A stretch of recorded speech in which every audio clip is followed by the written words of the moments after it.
Cerita dimulai pas party pahlawan lagi ngelawan monster golem yang super kuat. Tokoh utama kita namanya Ruth.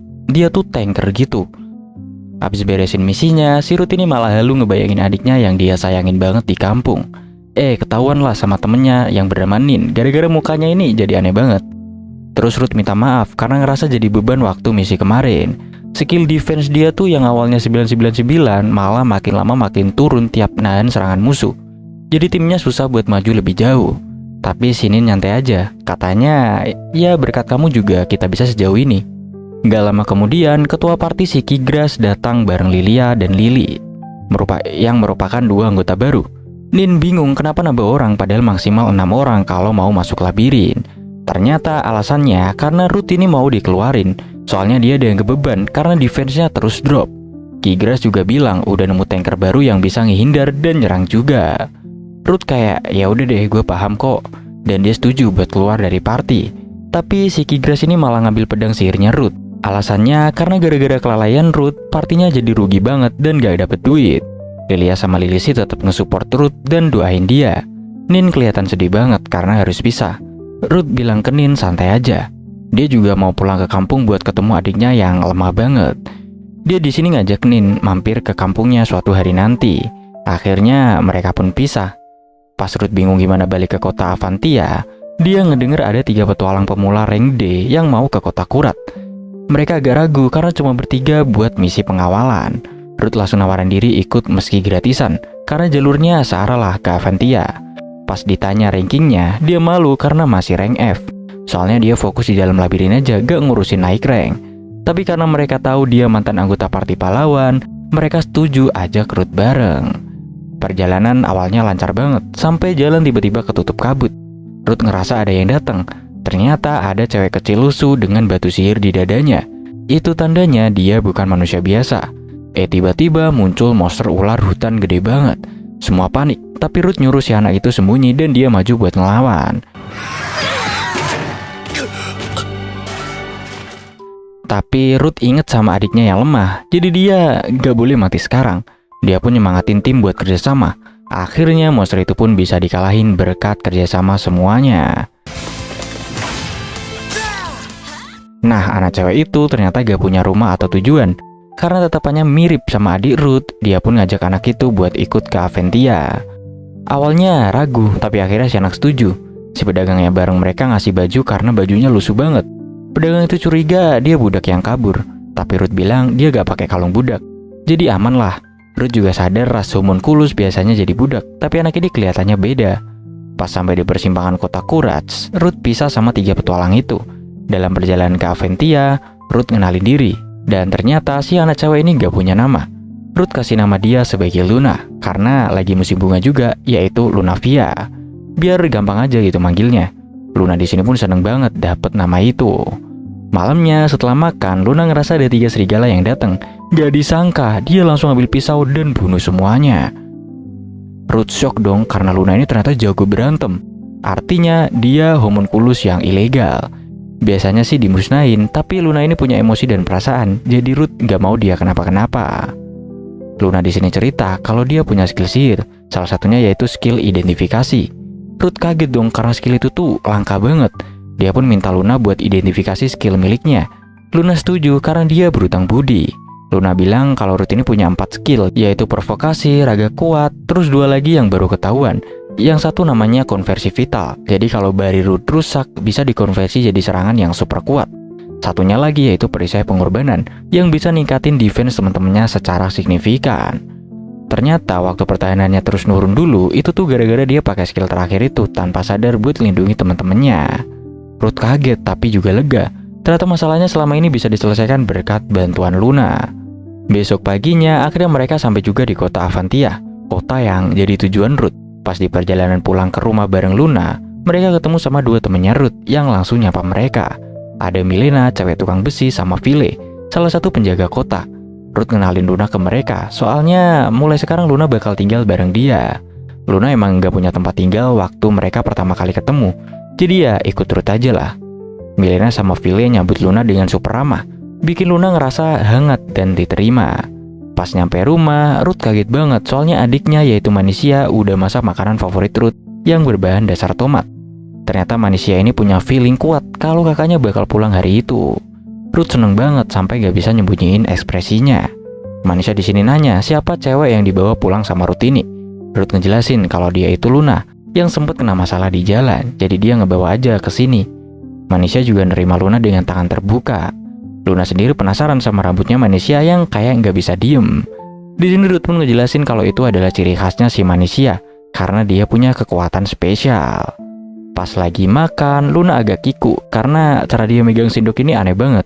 Itu bikin dia langsung minta maaf, takut bikin Ruth sama Manisha nggak nyaman. Tapi Manisha bilang santai aja. Dia nawarin buat ngajarin Luna cara megang sendok yang bener.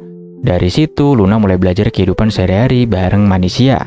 Gak nyangka cuma dalam 3 hari aja Luna udah bisa ngikutin semuanya. Ruth sempet mikir mungkin karena Luna itu homunculus, makanya dia cepet banget belajarnya. Terus Manisha sempat mau ngajak Luna keliling kota dan nawarin baju lucu. Tapi Luna nolak, kayaknya dia gak mau identitas aslinya ketahuan. Ruth paham banget, jadi dia gak maksa. Habis itu Ruth mampir ke tempat ayahnya Milena, minta tolong buat bikin pedang sihir yang dulu pernah dicuri orang. Ayahnya yang bernama Raisil langsung setuju dan janjiin bakal bikin yang kualitasnya mantep. Gak lama Ruth juga cerita ke Luna kalau di kota ini mereka bisa panen buah dan sayur kapan aja karena dibantu sama sihir. Pas Ruth lagi ngobrol sama anak-anak kecil, tiba-tiba ada nenek-nenek pemilik apotek namanya Gigi negur anak-anak itu gara-gara males pas disuruh bantu panen. Luna langsung ke-trigger, inget masa lalunya yang kelam. Dulu kalau dia kelihatan males dikit aja, bisa-bisa langsung kena cambuk. Lalu Ruth cerita kalau dulu waktu dia pergi-pergi, Manisha sering dirawat sama nenek Gigi. Nenek Gigi juga langsung ajak Luna bantu panen. Katanya semua anak di kota ini dia anggap cucunya sendiri. Luna seneng banget ngerasa dapet keluarga baru. Di perjalanan pulang, Luna ngerasa bahagia banget. Orang-orang di kota ini super baik sama dia. Akhirnya Luna buka-bukaan ke Ruth. Dia bilang kalau dia sebenarnya homunculus, petarung dari negara sebelah. Dan di dadanya itu ada batu sihir. Dia takut Ruth bakal ninggalin dia kalau tahu siapa dia sebenarnya. Tapi Ruth malah jawab, dia udah tahu dari awal dan tetap mau nolongin Luna. Soalnya dia ngerti banget rasanya gak punya arah. Kayak dulu waktu dia sama adiknya masih tinggal di daerah kumuh. Ruth nanya, Luna pengen terus jadi homunculus atau pengen hidup kayak manusia biasa? Dia bilang kalau dia belum pernah dengar ada homunculus yang bisa jadi manusia. Tapi siapa tahu selama ada kesempatan kenapa enggak? Ruth sendiri punya misi nyari pusaka rahasia buat nyembunyiin penyakit adiknya. Luna terharu banget ngedenger itu, apalagi karena dia diajak jadi partner. Dalam hati kecilnya, Luna sebenarnya pengen banget hidup kayak manusia dan tinggal di kota ini bareng orang-orang baik. Akhirnya dia setuju dan mulai manggil Ruth sebagai master. Di rumah, Luna juga jujur ke Manisha soal identitas aslinya. Tapi Manisha santai banget. Dia bilang gak masalah, soalnya dia udah nganggep Luna sebagai teman baik. Besoknya, Ruth, Luna, dan yang lainnya bantu-bantu bersihin markas para ksatria Avantia. Tapi Ruth sempat khawatir karena kondisi Manisha yang emang badannya lemah. Tapi Manisha bilang dia gak mau jadi beban buat kakaknya. Ruth langsung ngeyakinin kalau dia gak pernah nganggep adiknya sebagai beban. Habis itu Ruth sparring ngelawan Vile buat nguji kekuatan barunya. Banyak orang yang nonton dan mereka super antusias. Pertarungan pun dimulai. Barir Ruth kena banyak serangan dari Vile. Tapi Vile kaget banget karena barir Elmiricnya yang punya kekuatan 2500 langsung hancur cuma sekali serang dari Ruth. Di sini Ruth pun ngejelasin kalau dia punya skill namanya Conversation Vital. Jadi dia bisa ngubah damage yang dia terima jadi serangan super kuat. Di sini Ruth seneng banget, akhirnya dia bisa nyerang juga. Soalnya biasanya dia cuman jadi tameng aja. Manisha yang nonton juga ngerasa campur aduk. Dia inget masa kecilnya yang ditinggal orang tua karena tubuhnya lemah. Dia sedih, ngerasa kakaknya ngorbanin terlalu banyak buat dia. Manisha mikir, kalau aku nggak ada, mungkin Ruth bisa hidup lebih bebas. Besok paginya, dia bangun pagi-pagi dan kerjain semua kerjaan rumah sendiri. Dia gak mau nambah beban buat kakaknya atau Luna. Luna yang baru bangun langsung penasaran, kok kalian bisa pinter gini? Ruth cerita kalau dulu ada bangsawan baik hati yang nyekolahin anak-anak di daerah kumuh. Makanya dia dan Manisha bisa belajar banyak hal. Tapi waktu di sekolah, Manisha sering jadi bahan gosip. Banyak yang bilang dia ngerepotin Ruth. Padahal Ruth milih jadi petualang buat bisa nyari obat buat adiknya. Pas siang, Luna nyamperin Manisha yang masih kelihatan murung. Walau agak kaku, Luna coba hibur Manisha. Dan akhirnya Manisha pun curhat. Dia ngerasa jadi beban. Luna kasih saran buat ngomong jujur ke Ruth, biar nggak ada salah paham. Manisha pun akhirnya ngomong langsung ke kakaknya. Dia menanyakan apakah Ruth ini nyesel udah nolong dia. Ruth ngejawab, sama sekali enggak. Waktu paling berharga buatnya ya bareng manusia ini. Dia ingat waktu dulu dijauhin gara-gara badannya besar dan tatapannya dianggap serem. Cuma manusia lah yang gak ninggalin dia waktu itu. Manusia langsung minta maaf karena overthinking dan mereka berdua saling bersyukur bisa baikan lagi. Luna yang nyaranin juga ikut seneng meski agak malu dipuji. Gak lama datanglah tamu, ternyata itu Nin, mantan rekan timnya Ruth dulu. Ruth heran kenapa Nin ini bisa ada di sini. Nin cerita dia cuti dari gereja dan partinya bubar karena sejak Ruth keluar, semua misi jadi gagal. Kirgas si leader tim makin egois dan nyusahin tim lain. Skill Kirgas juga makin lemah sejak gak ada barrier milik Ruth yang ternyata punya 999 poin. Kirgas cuma punya 3000-an. Akhirnya satu persatu anggota keluar, walau Kirgas masih ngerasa paling kuat. Di sini Min minta maaf karena telat nyadar soal pentingnya Ruth. Tapi Ruth gak marah sama sekali. Ruth pun ngenalin Nin ke Manisha dan Luna. Karena gak ada penginapan, Manisha nawarin Nin buat tinggal bareng dulu. Ruth agak khawatir, takut gereja ikut campur. Tapi Nin santai aja, jadilah dia numpang di kamarnya Ruth. Pas Nin lagi godain Ruth, Philly tiba-tiba datang panik ada monster kuat nyerang kebun. Ruth, Nin, dan Luna langsung berangkat. Di sana mereka nemu sarang monster besar yang diselimuti sihir. Nin pakai kekuatannya buat ngilangin kabut itu. Ternyata yang lagi diajar monster itu adalah Field, ayah Philly yang juga pemimpin pasukan kesatria. Saat monster serigala itu mau nyerang lagi, Ruth pakai sihir provokasi dan minta support terus-menerus biar dia bisa pakai skill pamungkas. Meski semua orang kena damage, tapi karena Ruth bisa mindahin damage ke dirinya, mereka jadi semangat buat nyerang bareng-bareng. Setelah nerima lebih dari 20.000 damage, Ruth akhirnya pakai skill konversi vitalnya. Dan bam, serangannya itu luar biasa kuat sampai dia takut dimarahin gara-gara ngerusak hutan.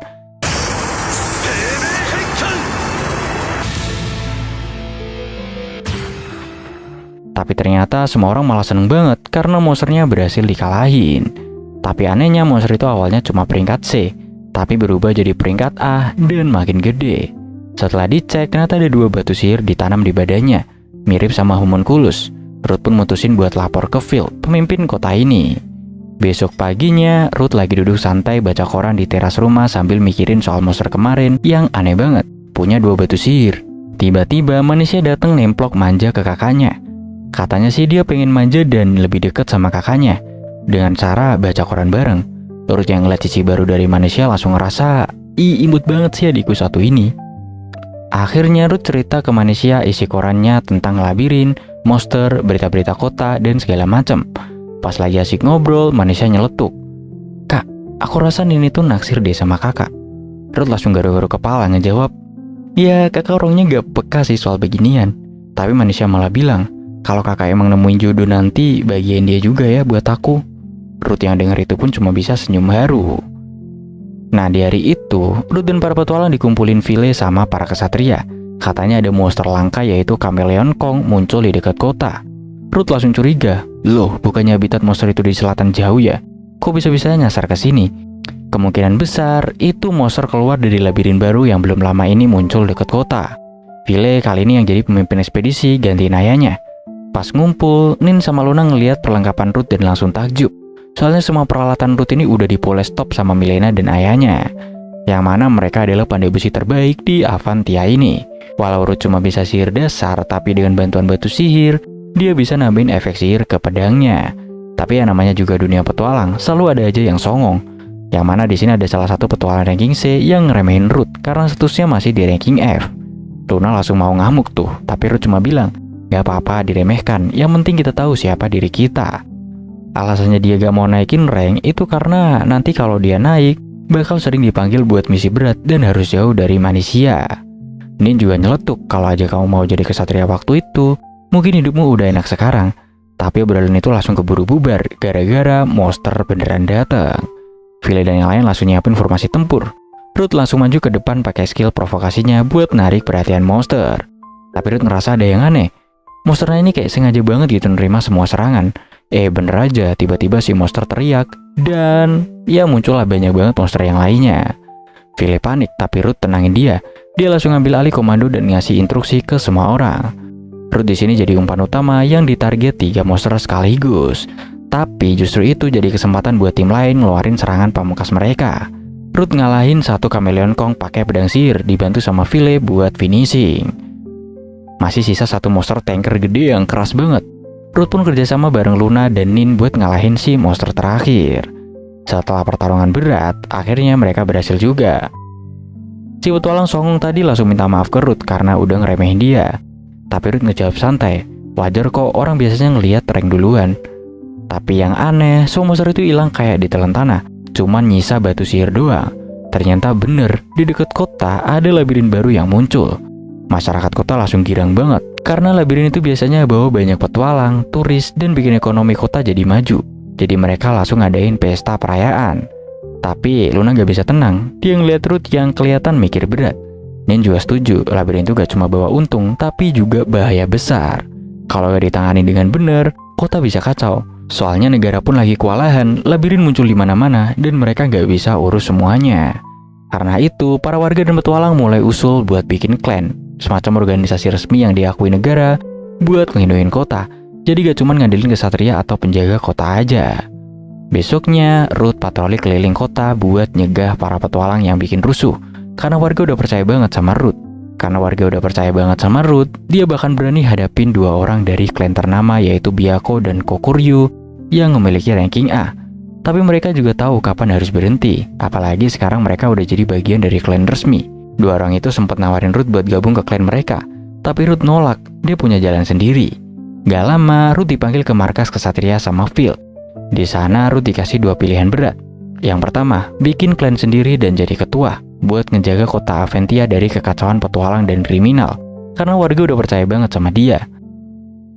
Pergi menaklukkan labirin yang baru muncul biar kota jadi aman. Tapi ini berarti labirin dihancurkan dan kota bakal kehilangan daya tarik wisatanya lagi. Ruth di sini bimbang, soalnya di saat yang sama penyakit manusia kambuh lagi. Kalau dia jadi ketua klan, dia bisa selalu di kota dan jagain adiknya. Tapi kalau dia ngalahin labirin, kota bakal balik sepi kayak dulu. Akhirnya Ruth milih buat ngancurin labirin demi keamanan kota. Tapi Nin agak ragu karena itu bakal ngerugiin perkembangan kota. Luna bilang dia siap gantiin Ruth buat ngejaga kota, karena kota ini udah kayak rumah buat dia. Dan juga bilang dia bakal bantu, apalagi dia udah mutusin buat berhenti dari status gadis suci gereja. Manisha juga angkat suara, meski badannya masih agak lemah. Dia bilang dia juga pengen bantu jaga kota yang udah dianggap rumah. Walau kakinya gemeteran, dia tetap pengen berdiri sendiri demi bantuin kakaknya. Ngelihat semua orang yang sepenuh hati dukung dia, Ruth pun ngambil keputusan yang beda. Gua gak bakal pilih satu, gua bakal selamatin dua-duanya. Karena dia tahu dia gak sendirian. Beberapa hari kemudian, karena tugas jaga kota udah bisa dibantuin sama temen-temennya, Ruth akhirnya dipanggil buat jadi anggota tim penyelidik yang bakal masuk ke labirin Aventia. Menariknya, kali ini dia satu tim lagi sama mantan rekan partinya yaitu si Kigras. Pas mereka nyampe base camp, mereka disambut sama Lilia, Lily, dan satu pendeta kalem bernama Sugot. Tapi begitu masuk ke tenda, Ruth kaget ternyata Kigras ini udah terluka cukup parah. Ternyata di labirin itu ada monster penjaga yang punya kesadaran kayak manusia. Padahal biasanya monster humanoid itu nggak punya pikiran. Nin sempat emosi ngeliat Kigras yang masih aja belagu. Tapi Ruth cuma bilang, udahlah, yang penting dia selamat. Kigras juga ngaku kalau dia baru sadar dulu dia kuat ya karena dapat barrier dari Ruth. Ruth pun bilang kalau dia sekarang bakal beresin semua ini, termasuk ngalahin penjaga lantai labirin. Mereka pun langsung masuk ke labirin Aventia lewat sihir teleportasi ke lantai pertama. Luna langsung kaget, tempatnya kayak di luar ruangan, yang mana di sini tuh terang benderang. Tapi Ruth langsung ingetin kalau cahaya di labirin ini bukan matahari beneran, dan waktu di sini gak jalan, jadi bakal siang terus. Teleportasi ke lantai selanjutnya cuma bisa dilakukan kalau nemu lingkaran sihir lagi. Untungnya Lily punya skill Dungeon Walk yang bisa bawa mereka balik ke lantai awal kapan aja. Tapi maksimal cuma bisa dipakai buat 6 orang, jadi gak bisa bawa pasukan rame-rame. Selain itu ada juga sihir darurat yang bisa dipakai pas kondisi kritis, kayak yang Nin tunjukin. Gak disangka Luna malah bisa pakai sihir unik yang bikin semua orang kagum. Tapi belum sempat istirahat, tiba-tiba mereka diserang lagi sama monster Chameleon Kong. Ruth di sini langsung kasih perintah buat semua orang ambil posisi. Dan hasilnya mereka kompak banget dan berhasil ngalahin monster itu. Tapi tanpa mereka tahu, ternyata pergerakan mereka udah diawasin dari jauh. Setelah itu lantai berikutnya makin serem. Mereka ketemu monster gede bernama Fieldsaurus yang lincah dan kuat banget. Tapi Ruth mutusin buat nahan dulu, gak mau ngabisin tenaga sebelum ketemu penjaga labirin yang sebenarnya. Dan bener aja, sosok misterius yang mantau mereka dari tadi ternyata si penjaga lantai 10. Dia udah gak sabar pengen duel. Ruth sempat ngerasa bersalah karena udah ngajak teman-temannya masuk ke situ cuma buat nyari pusaka penyembuh adiknya. Tapi yang lain malah makin semangat, bilang mereka bakal dukung Ruth sepenuh hati. Begitu nyampe di lantai 10, muncullah penjaga labirin yang bernama Marius. Monster ini bukan sembarangan, dia punya kesadaran dan kekuatan gede. Marius bilang dia udah lama nunggu petualang kuat buat diajak duel. Ruth sempat ngajak ngobrol dulu, tapi Marius cuma pengen ngomong lewat pukulan. Akhirnya pertarungan pun dimulai. Marius di sini berubah jadi wujud raksasa kayak dewa perang.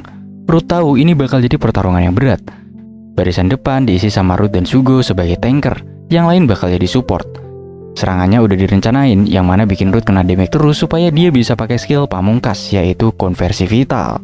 Bari Ruth terus kena hit sampai terkikis 30.000, dan akhirnya dia pakai skill itu. Sayangnya serangan itu belum cukup buat ngalahin si Marius ini. Lily kena serang, Shugo mulai kewalahan. Ruth bingung lanjut atau mundur, tapi Nin semangatin dia, bilang kali ini dia harus egois dikit. Mereka semua juga gak mau nyerah. Lily dan Lilia gabung jadi satu menjadi Liliali dan langsung bantu nyerang. Semua yang tadinya nyaris tumbang sekarang udah disembuhin dan balik ikut tempur. Ruth di sini pakai konversi vital sekali lagi. Tapi Marius belum tumbang, malah Marius ini nyerang balik dan barrier Ruth akhirnya pecah. Tapi karena itu juga Ruth bisa pakai skill itu untuk terakhir kalinya. Dan ya berkat itu pertarungan pun selesai. Marius di sini nyerah. Dia bilang Ruth pantas menang dan dia gak keberatan kalau nyawanya dihabisin. Tapi Ruth bilang dia sebenarnya cuma pengen ngobrol, bukan bunuh-bunuhan. Dia pun nanya soal pusaka rahasia buat nyembuhin adiknya. Marius dengan senang hati kasih pusaka itu ke Ruth tanpa syarat apapun karena dia udah dikalahin dengan cara yang layak. Ruth bilang dia gak bakal hancurin labirin ini. Dia malah minta Marius tetap tinggal dan jadi penjaga biar labirin ini tetap jalan dan kota Avantia juga bisa terus hidup dari petualang yang datang. Pas sudah sampai rumah, Ruth langsung kasih item penyembuh itu ke Manisia. Awalnya sih Manisia nolak, tapi Ruth meyakinkan kalau semua yang dia lakuin selama ini adalah buat kesembuhan adiknya itu. Akhirnya Manisia pun mau pakai itemnya. Meski nggak sembuh total, tapi kondisi Manisia udah jauh lebih baik. Dan itu bikin mereka seneng banget. Besoknya tiba-tiba Marius nongol dan bilang kalau mulai sekarang Ruth adalah penjaga labirin di kota Avantia. Ruth yang baru aja capek karena beresin ribut-ribut antara petualang di kota, sekarang harus mikirin hal baru lagi. Di tengah kelelahan itu muncullah Bu dan Gurli. Ruth langsung minta bantuan mereka buat ngurus sesuatu. Pas balik ke markas, Ruth ngobrol sama Nin soal kondisi kota yang makin lama makin kacau. Nin ngasih saran, katanya Ruth harus mulai nyari aliansi yang seimbang. Klan mereka memang masih kecil, cuma ada Luna, Nin, dan Manisia yang ngurus administrasi. Tapi potensinya masih gede banget. Tapi ya gitu, kalau salah pilih aliansi dan kekuatannya timpang, bisa-bisa malah bikin ribut nantinya. Ruth sempat minta saran juga ke Lilia. Katanya kalau mau ngajak klan lain buat kerjasama, Ruth harus punya sesuatu buat ditawarin. Nin pun di sini nawarin diri pakai statusnya sebagai gadis suci buat dijadiin bahan jualan gitulah. Tapi dia bilang kalau itu terjadi, waktu dia buat bareng Ruth bakal makin sedikit. Ruth awalnya tergoda. Gimana enggak, Nin ini cantik banget, tapi dia milih nolak. Karena dia tahu Nin sebenarnya juga pengen lepas dari peran santanya di gereja. Pas lagi ngobrol, Marius datang lagi dan nawarin Ruth posisi jadi penjaga labirin. Tapi Ruth nolak lagi. Marius pun bilang dia pengen gabung ke klan dan berhenti dari dunia pertarungan. Ruth nanya, lu gak dendam sama manusia? Marius jawab, enggak sama sekali. Akhirnya Ruth nerima Marius jadi anggota klan. Marius seneng banget sampai-sampai langsung nyerahin posisi penjaga labirin ke Ruth tanpa nunggu jawaban apapun. Di dalam ruangan labirin, Marius jelasin soal sistem labirin. Jadi Ruth sekarang bisa bikin monster sendiri dari kolam summon, pakai poin yang dikumpulin dari barrier para petualang yang udah terkikis. Tapi sekarang mereka cuma bisa bikin 4 monster doang. Itu pun monster yang udah pernah dibuat sama Marius. Kalau mau summon monster kuat lainnya, butuh 1 juta poin. Marius nyaranin Ruth buat coba gacha monster aja biar bisa dapet secara acak. Dan dari hasil gacha itu muncullah sebuah slam. Tapi slam ini beda, walau kecil dia punya damage 1000 dan langsung ngasih poin ke labirin pas mukul musuh. Ruth pun punya ide, dia mau banyakin slam di labirin supaya para petualang betah dan terus datang ke Avantia. Karena kalau cuma ada 4 monster, item dropnya bakalan jadi murah dan mereka bisa cabut kapan aja. Slamnya ini malah nyerang bejir. Tapi ternyata itu adalah slam langka. Walau kecil, serangannya ngeri juga. Ruth pun mikir, oke, gue bakal terima jadi penjaga labirin. Tapi nanti dulu, sekarang masih ada urusan yang harus gue beresin. Pas udah balik ke rumah, Ruth ngenalin slime barunya ke Luna dan Manisia. Dia kasih nama slime itu sebagai Lem. Mulai sekarang, Lem bakal jadi hewan peliharaan keluarganya. Di tempat lain, dua klan besar yang Ruth tawarin buat aliansi yaitu klan Byakko dan klan Kokuryu sebenarnya tertarik. Tapi mereka pengen lihat Ruth secara langsung di pesta yang bakal diadain bentar lagi. Tapi ya gitu, mereka bilang aliansi ditolak kecuali Ruth mau tunduk di bawah kekuasaan dua klan itu. Atau nyerahin Nin si gadis suci. Baru deh mereka ini mau kerjasama sama kota Avantia. Nin langsung nanya ke Ruth, apa kamu bakal nyerahin aku? Tapi Ruth langsung tegas nolak. Dia bilang selama Nin gak mau sendiri, dia gak akan maksa atau nyerahin dia ke siapapun. Nin pun ngerasa terharu karena Ruth ternyata sangat peduli padanya. Walau ditolak, Ruth tetap bakal datang ke pesta di kota Kilt. Soalnya ini mungkin satu-satunya kesempatan buat ngobrol langsung sama pemimpin klan Byakko dan klan Kokuryu. Pas dengar kata Kilt, Marius tiba-tiba inget ada kenalannya di sana, yaitu penjaga labirin juga. Dan katanya punya kesadaran kayak manusia. Itu jadi info penting banget lah buat si Ruth. Soalnya kalau mereka bisa taklukin labirin di Kilt, mungkin mereka bisa dapat pusaka rahasia yang bisa nyembuhin manusia sepenuhnya. Nin juga bilang dua klan itu udah pernah nyoba taklukin labirin Kilt, tapi cuma bisa sampai lantai 52. Kalau tim Ruth berhasil, selain bisa bikin aliansi, mereka juga bisa nyelamatin adiknya. Beberapa hari kemudian, akhirnya Ruth dan timnya tiba di kota Kilt. Lily dan Lilia juga ikut dalam perjalanan ini. Malam harinya, Ruth menghadiri pesta yang dipenuhi orang-orang dengan pakaian terbaik mereka. Sementara itu, Luna cuma pakai baju maid karena dia nggak mau identitasnya sebagai homunculus ketahuan. Begitu semua peserta hadir, mereka semua cuma fokus sama Nin, si gadis suci yang katanya bakal direkrut oleh salah satu klan besar. Tapi Ruth gak mau partinya diremehin begitu aja. Begitu acara dimulai, dua perwakilan dari klan besar muncul, yaitu Ike dari klan Kokuryu dan Cynthia dari klan Byakko. Mereka jadi MC malam itu. Mereka langsung minta Nin buat maju ke depan sebagai tamu spesial. Tapi Ruth langsung maju juga, gak bakal ngebolehin Nin hadapin ini sendirian. Di situ Ike mulai nyinyir dan ngehina Ruth. Katanya perang tanker itu gak penting dan buang-buang tempat doang. Ternyata si Ike ini juga lah yang dulu ngasih saran ke Kigras buat ngusir Ruth dari partinya. Kurang ajar banget lah si dia ini. Ike terang-terangan ngajak Nin gabung ke klan Byakko. Dan Cynthia dari klan Kokuryu juga ngotot pengen ngerekrut Nin. Ruth yang udah muak langsung bilang kalau dia nggak bakal nyerahinin ke siapapun. Dia datang ke sini buat ngajak aliansi, bukan buat jual anggota. Ruth bahkan bilang dia bakal menaklukkan labirin Kilt yang bahkan dua klan besar ini aja belum bisa tembus. Nin langsung ngedukung Ruth dan bilang dengan yakin kalau dia adalah tanker terkuat di dunia. Nggak dengar itu, ketua klan Kokuryu yang bernama Ghost mulai tertarik. Saat berjabat tangan, Ruth langsung sadar kalau dia ini orang yang sangat kuat. Ghost bilang kalau Ruth bisa benar-benar menaklukkan labirin itu, dia akan mempertimbangkan aliansi. Begitu juga dengan Lutel, ketua klan Byakko yang bilang hal serupa. Tapi mereka kasih ancaman kalau Ruth cuman omon-omon doang dan gagal, dia harus tunduk jadi bawahan mereka. Setelah acara selesai, Marius makin semangat. Dia gak terima Ruth diremehin begitu aja. Dia bilang mereka harus taklukkan labirin ini. Nin juga bersyukur banget karena Ruth udah belain dia di depan umum. Ruth di sini pun mantap dengan tekadnya. Apapun yang terjadi, dia bakal taklukkan labirin Kilt. Tiba-tiba Ruth ditarik ke kamar oleh Lily yang baju atasannya udah kebuka sebagian. Tapi ternyata dia cuma minta tolong diiketin talinya karena susah banget. Di situ Lily curhat, katanya dia ngerasa gak mandiri. Bahkan pas dia dan Lilia fusion jadi satu, tubuhnya lebih banyak dikontrol kakaknya. Dia pengen berkembang sendiri, tapi selalu merasa tertinggal. Di sini Ruth ngedengerin itu dengan tenang dan bilang kalau dia bakal bantu kapanpun Lily butuh. Tapi tiba-tiba si Lily ini malah tidur di pundaknya. Dan di saat yang hampir bersamaan, Lilia masuk ke kamar setelah mandi, yang bikin suasana makin awkward dan berpotensi salah paham banget. Gak lama Lilia ngajak Ruth ke atap, tapi bukan buat dimarahin. Ternyata dia juga pengen curhat. Dia cerita soal masa lalu kelam mereka berdua yang sering disiksa orang tua, dan akhirnya memutuskan kabur dari rumah. Dia bilang cuma punya Lily sebagai satu-satunya keluarga, dan pengen bagian adiknya itu seperti Ruth yang pengen nyembuhin manusia. Ruth bilang kalau dia siap dengerin curhatan Lilia kapanpun itu.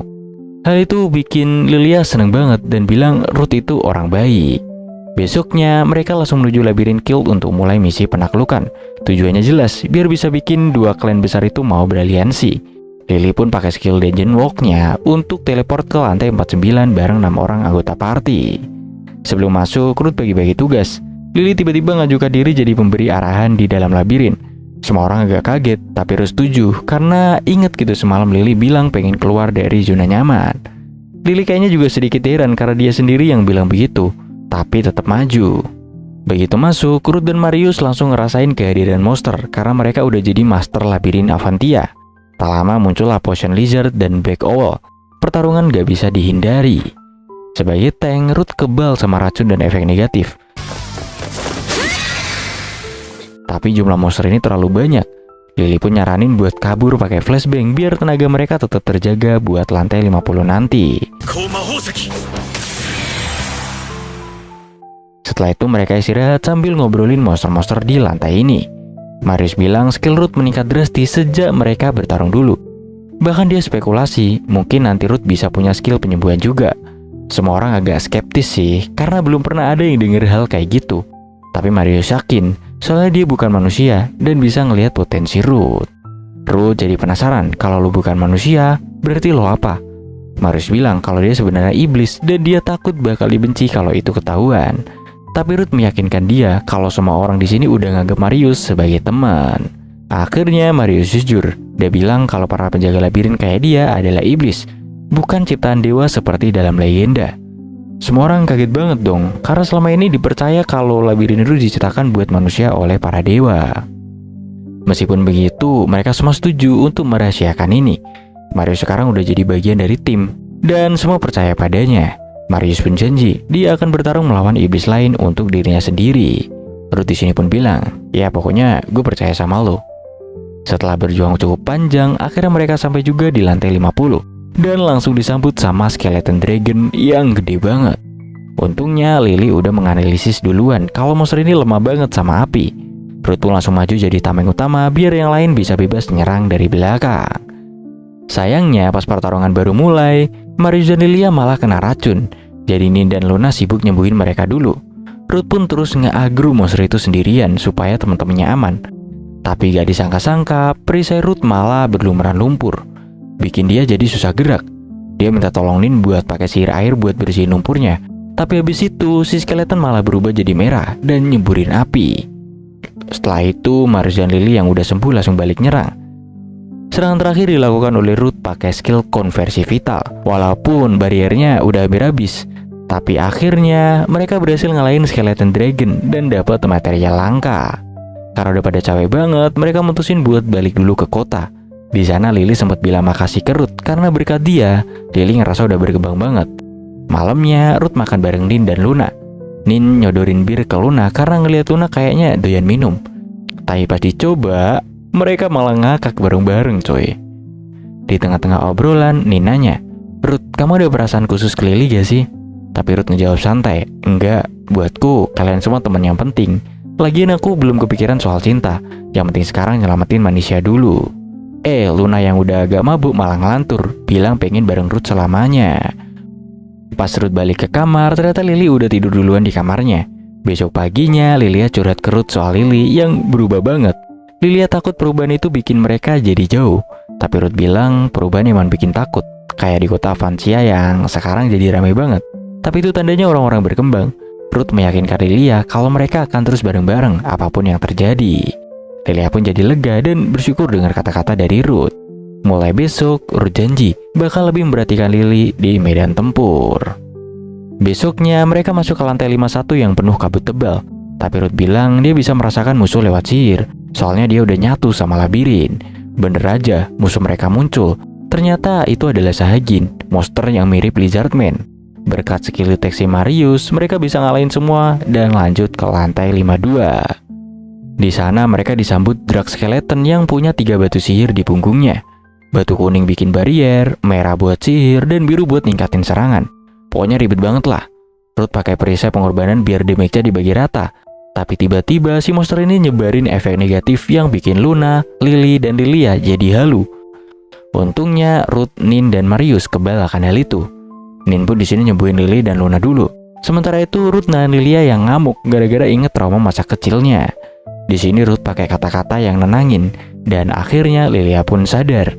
Saat mereka mau nyerang lagi, Ruth disembur sihir api. Tapi dia nyadar sesuatu. yaitu percikan air dari Nin bisa nembus barrier kuning si skeleton. Jadi dia kasih tahu ke yang lain, yang mana dia bilang serangan sihir dan fisik harus dilakuin barengan biar bisa nembus barrier. Mereka pun di sini langsung kerjasama dan akhirnya berhasil menangin pertarungan. Tapi mereka gak bisa teleport ke lantai selanjutnya. Tiba-tiba muncullah cewek kecil yang bisa ngehancurin 4 drag skeleton dengan entengnya. Semua pun kaget. Marius langsung bilang, kita baru aja ketemu Raja Iblis. Namanya adalah Amontrot. Katanya dia ini si Raja Iblis yang gagal, tapi kekuatannya gak main-main coy. Amon bilang mereka gak bakal bisa ngalahin dia. Tapi Ruth jawab, manusia emang lemah, tapi kalau udah bersatu, bahkan Raja Iblis pun pasti bisa buat dikalahin. Singkat cerita, pertarungan pun dimulai. Semua serangan mereka mental, bahkan skill provokasi Ruth gak ngefek sama sekali. Tapi serangan vital Ruth ternyata bisa ngenain Amon.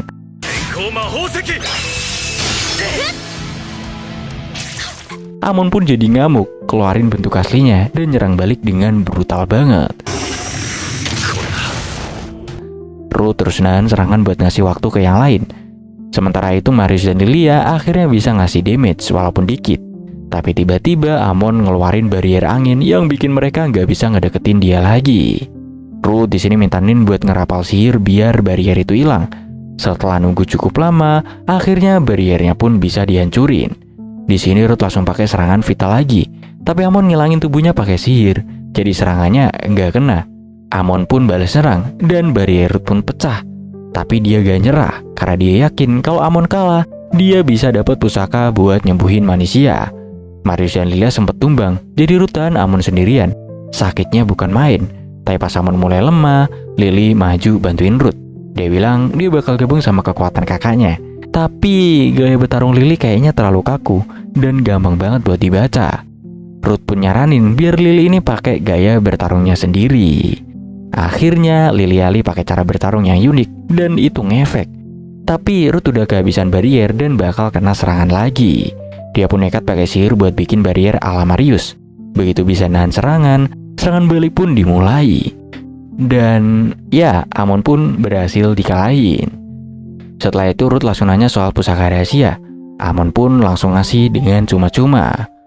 Kemudian dia minta dibunuh, tapi Ruth ngajak kerjasama. Soalnya masih banyak Raja Iblis di luar sana yang lebih gila. Amon pun setuju. Katanya ada yang emang seneng ngelihat manusia menderita. Tapi karena Ruth udah nunjukin kepercayaan, Amon terima ajakan itu. Setelah itu, Ruth balik ke kota dan berhasil jalin aliansi sama 2 klan besar. Beberapa hari kemudian, dia balik ke Avantia dan ngasih pusaka itu ke manusia.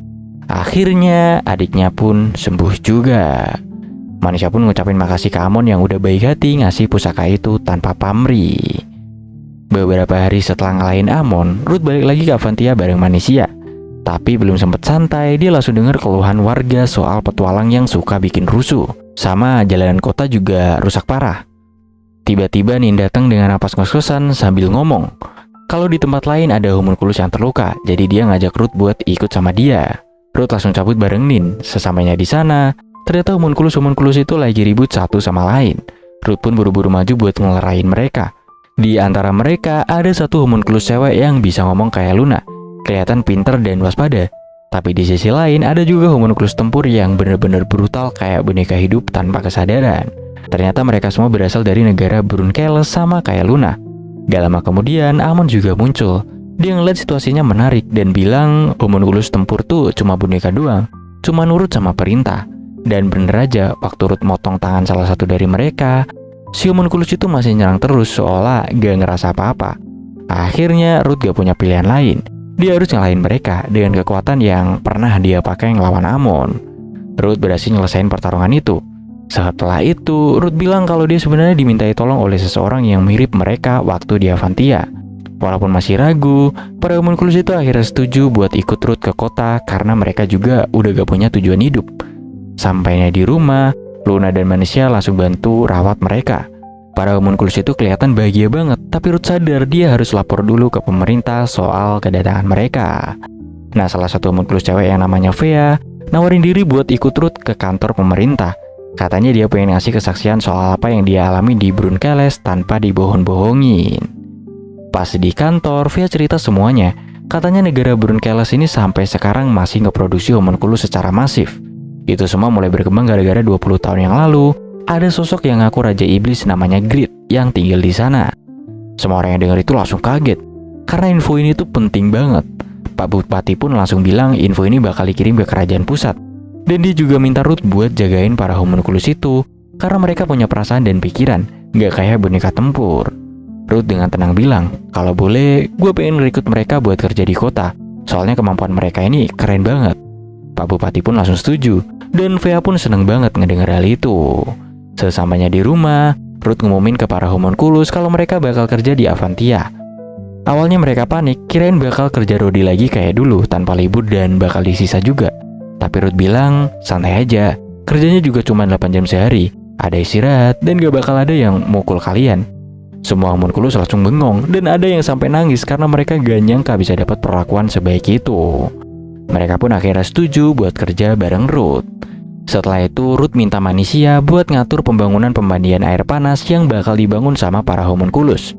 Soalnya banyak banget petualang bau ketek yang abis nyelamatin dunia, kan gak lucu gitu kalau bau badan ya kan? Tapi di sisi lain, Nin mulai curiga karena Luna kelihatan sering banget deketin para homunculus. Jadi Ruth pun nyamperin Luna yang lagi duduk sendirian. Dengan hati-hati Ruth nanya, "Lu udah siap belum kasih tahu identitas asli lo ke yang lain?" Luna diam sebentar terus jawab, "Belum siap. Gua takut mereka bakal ninggalin gua kalau tahu gua ini sebenarnya juga homunculus kayak mereka." Tapi dia bilang kalau nanti semuanya udah bisa nerima keberadaan homunculus, dia bakal cerita dengan senang hati. Ruth cuma senyum dan bilang, "Gua cukup senang udah ketemu lo dan bisa nyelamatin lo waktu itu." Luna juga senyum, "Gue juga seneng udah ketemu master kayak Ruth." Gak lama Amon datang dan ikut ngobrol. Ruth pun nanya ke Amon, sebenarnya tujuan Grid ciptain homunculus itu buat apa sih? Amon cuma ngangkat bahu dan bilang, "Mungkin iseng aja. Para Raja Iblis itu walau udah dikalahin, mereka bisa bangkit lagi. Tapi ingatannya bakal direset. Jadi kemungkinan buat invasi lagi tuh kecil banget." Tapi menurut Amon, Grid itu kemungkinan pengen nyiptain homunculus paling kuat. Tujuannya ya buat menciptakan makhluk yang sempurna. Amon juga ngingetin Ruth soal kekuatannya waktu ngelawan dia. Kekuatan itu kalau lu gak hati-hati, lu bisa jadi monster. Tapi kalau bisa lo kuasai, lo bisa aja jadi Raja Iblis sendiri. Ruth cuma bilang, "Ya udah, gue tinggal makin kuat aja buat jaga orang-orang yang gue sayang." Amon cuman ketawa, terus bilang mau ngajarin sihir ke anak-anak kecil lalu cabut. Dan Ruth, dia makin mantep buat jadi lebih kuat lagi, karena dia tahu masih banyak yang harus dilindungi. Singkat cerita, seminggu pun berlalu sejak para homunculus mulai kerja membangun pemandian air panas. Awalnya sih warga masih agak waspada, tapi karena mereka ngelihat sendiri gimana tulus dan semangatnya para homunculus, lama-lama ada juga yang mulai berbaur dan ngobrol-ngobrol baik. Sementara itu Ruth gak tinggal diam, dia terus melatih sihirnya buat jaga-jaga kalau Raja Iblis Grid beneran muncul dan ngincar kekuatan gabungan barrier dan sihir iblis yang dia punya. Di sisi lain, Nin yang lagi menjelajah ke dalam labirin dapat kejutan. Dia nemuin bayi monster wyvern. Lilia juga gak kalah hoki. Dia ngedapetin peri kecil dari sistem gacha hasil akumulasi poin yang dikumpulin sama Ruth. Waktu pun terus berjalan, dan akhirnya pemandian air panas resmi dibuka. Walaupun awalnya masih ada yang ragu-ragu buat masuk, Party Ruth dan para petualang lainnya akhirnya nyobain sendiri hasil kerja keras para homunculus. Di area cewek, para gadis pada heboh mainin bolu Amon yang ukurannya lumayan gede sambil ketawa-ketawa seru. Sementara itu para cowok, ya biasalah pada pengen ngintip. Tapi Ruth langsung nahan mereka sambil bilang, "Tenang aja, kalian cuma bisa ngebayangin ukuran bulu mereka. Karena semuanya ukurannya tuh sebenarnya sama." Kalimatnya sih kelihatan santai ya, tapi justru bikin para cewek yang awalnya marah malah jadi agak suram gitu karena ngerasa dikatain. Tapi ya dari sinilah warga mulai makin percaya sama para homunculus. Mereka sadar kalau para homunculus bukan cuma alat, tapi makhluk hidup yang bisa kerja keras dan punya hati. Ruth pun ngucapin terima kasih atas kerja keras mereka, dan momen itu bikin semua orang makin respect. Sayangnya di tengah suasana adem itu, Ruth dapat laporan kalau ada gerombolan monster gede banget yang lagi jalan ke arah Avantia. Gak mau buang waktu, dia langsung ngumpulin para petualang lewat guild dan ngasih pidato penuh semangat buat nyemangatin mereka. Amon dan Marius juga ngasih info penting. Katanya ada labirin baru yang muncul di dekat situ, dan bisa aja itulah penyebab monster-monster ini muncul. Karena situasinya udah makin genting, para homunculus juga nawarin diri buat bantu. Mereka udah gak cuma numpang tinggal di kota ini, tapi udah nganggep Avantia sebagai rumah baru mereka juga. Ruth pun nyuruh Byvern dan Luvier buat jalankan rencana cadangan. Dan para penduduk dibantu sihir berhasil bikin benteng darurat. Tapi saat monster datang, ternyata lebih dari 300 ekor. Untungnya Ruth lagi-lagi berhasil motivasi semua petualang buat ngelawan. Mereka pun serang pakai sihir jarak jauh dulu. Sayangnya beberapa dari monster itu punya kemampuan sihir juga. Dan para petualang mulai goyah. Tapi pas Ruth nekat nyerang sendirian, Lily Ali dan Marius yang udah nyiapin sihir dukungan langsung nge-backup. Dan akhirnya semua petualang ikut terjun. Pertempuran besar pun berhasil dimenangkan. Tapi belum sempat lega, gelombang kedua muncul. Dan kali ini lebih gila lagi. Para petualang panik karena mereka dikepung. Tapi justru di saat itu monster-monster dari labirin Avantia muncul. Dan mereka malah ngebantu ngelawan monster luar. Ternyata ini semua udah direncanain sama Ruth bareng Byvern dan Luvier. Semua orang terkejut monster labirin bisa bertarung buat manusia. Tapi ya mereka berhasil ngusir gelombang kedua. Dan suasana di kota pun jadi penuh syukur dan kebanggaan. Para homunculus akhirnya makin diterima sama para penduduk. Setelah itu Amon ngasih peringatan, labirin baru itu kemungkinan markas Raja Iblis Grid yang lagi ngincer kekuatan Ruth. Dia nanya, apa lu bakal bikin Grid jadi rekan kayak aku dan Marius? Tapi Ruth gak bisa jawab pasti, soalnya luka para homunculus di masa lalu terlalu dalam. Sebagai antisipasi, Amon ngasih Ruth sebuah borgol khusus, yaitu penyegel kekuatan Raja Iblis. Kayak yang pernah dia tawarin dulu waktu dikalahkan. Ruth pun di sini milih buat ngebawa Lily, Lilia, Nin, Luna, dan Samimina ke labirin. Sementara Marius, Amon, dan para petualang lain ditinggal buat jagain kota, karena bisa jadi gelombang monster belum selesai. Sesampainya di labirin baru, mereka heran ternyata gak ada apa-apa. Tapi tiba-tiba muncullah sosok Raja Iblis Grid sendiri. Dia ngenalin diri dengan percaya diri, dan bilang kalau dia bisa bikin monster datang terus pakai poin tak terbatas yang dia punya. Parahnya lagi, dia nunjuk dua orang di belakang Ruth, yaitu Samimina dan Luna, dan bilang kalau dia penasaran sama mereka. Luna langsung tegang, identitasnya sebagai homunculus akhirnya terbongkar, padahal dia belum siap buat cerita ke semuanya. Tapi reaksi teman-temannya di luar dugaan, dan yang lainnya nerima dia tanpa ragu. Luna itu rekan kami, apapun yang terjadi, itu gak bakal berubah. Grid pun ngajak Luna dan ngajak dia buat kembali jadi budaknya. Tapi Luna dengan tegas jawab, satu-satunya masterku ya cuma si Ruth. Pertarungan pun gak bisa dihindari. Samimina sempet ceroboh, dia merasa dirinya cuma alat sekali pakai. Tapi Ruth marah dan bilang kalau Samimina ini masih mikir kayak gitu, mending berhenti bertarung sekarang juga. Karena dia gak mau gitu disama-samain sama para penindas dari Brunkels. Kata-kata Ruth itu nyentuh banget, yang akhirnya ngebuat Samimina sadar. Setelah itu Ruth pun pakai skill provokasinya buat narik serangan Grid. Sementara Luna bantu ngebatalin sihirnya.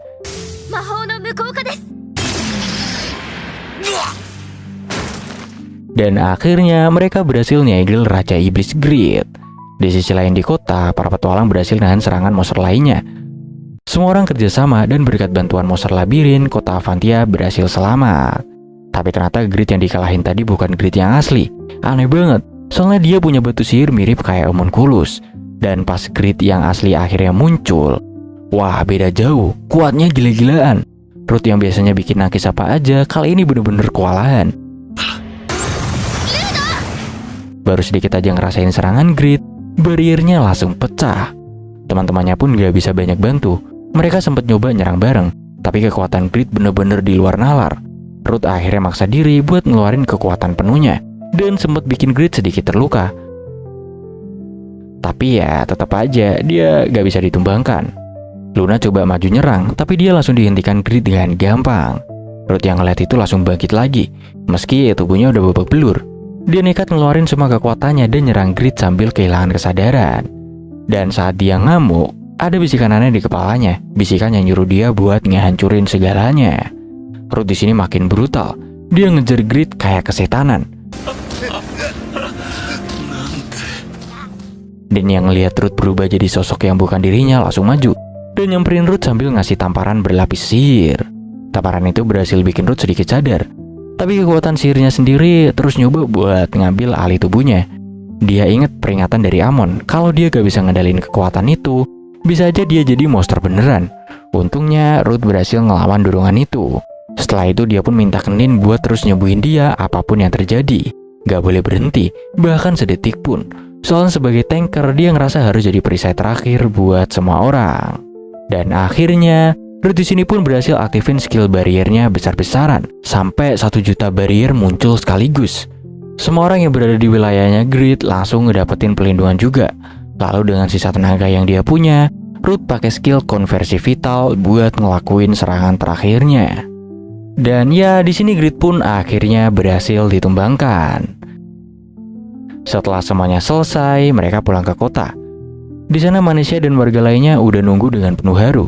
Semua orang bersorak senang karena Ruth dan timnya berhasil nundukin labirin dan nyelamatin Avantia.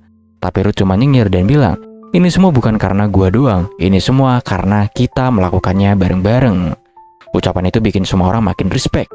Dan akhirnya Ruth pun diangkat jadi tanker terkuat di dunia secara resmi. Avantia pun kembali damai, warga bisa istirahat tanpa rasa takut. Sementara itu teman-teman Ruth ngumpul bareng nikmatin waktu yang tenang, walau mereka tahu petualangan yang sebenarnya baru aja akan dimulai. Dan setelah itu cerita pun berakhir sampai di sini. So itulah alur cerita dari anime Sakyo-Ten no Meikyu Koryaku. Anime ini tuh punya alur yang sebenarnya udah lumayan familiar ya buat kalian yang doyan nonton isekai atau fantasi. Klasik banget lah, tapi justru disitulah letak keseruannya. Yang gue suka karakter Ruth ini gak lebay, dia bukan tipe yang gue bakal balas dendam dan ngehancurin semuanya. Tapi dia lebih ke kayak dingin tapi elegan gitulah. Terus dari sisi petualangannya juga seru karena banyak dungeon crawling dan strategi pertarungan yang bikin nuansanya tuh gak cuman hajar-hajaran doang. Karena Ruth itu sebagai tank kan, jadi kita tuh sering gitu ngelihat cara dia ngatur posisi, nahan serangan, dan bikin timnya survive. Jadi walaupun ceritanya lumayan bisa ditebak, tetap aja ada rasa penasaran yang bikin pengen lanjut nonton gitu. Tapi ya gitu, buat yang udah sering banget nonton anime kayak gini, mungkin bakal ngerasa alurnya lumayan standar. Cuman tetap aja, kadang cerita-cerita yang kayak gini tuh yang bikin nyantol gitu.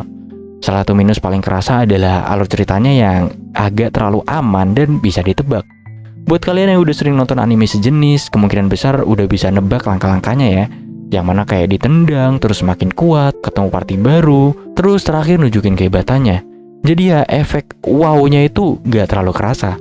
Terus pacing dari ceritanya itu kadang kelihatan kayak terburu-buru, terutama pas ngenalin karakter baru atau momen penting. Kayak baru kenal udah langsung akrab aja gitu. Terus baru masuk dungeon juga langsung ketemu sama bos. Beberapa konflik juga rasanya kurang digali dalam gitu, padahal potensial banget. Dan terakhir visual dan animasinya gak terlalu bagus. Bukan jelek, tapi juga bukan yang bikin kalian kayak bilang, wah keren banget nih scene-nya. Jadi kayak biasa aja gitu. Overall sih anime ini cocok banget ya buat kalian yang pengen tontonan ringan tapi tetap satisfying. Ceritanya mungkin nggak yang bagus-bagus banget, tapi punya vibe yang enak kok buat bikin kalian betah ngikutin gitu. Terus juga karakter yang gampang disukai, gak banyak drama, tapi tetap punya aura yang keren. Ya mungkin gue bisa kasih rating buat anime ini 7/10 lah. Kalau menurut kalian berapa? Komen aja di bawah coy. Terima kasih udah nonton video ini sampai habis. See you next video. Bye-bye.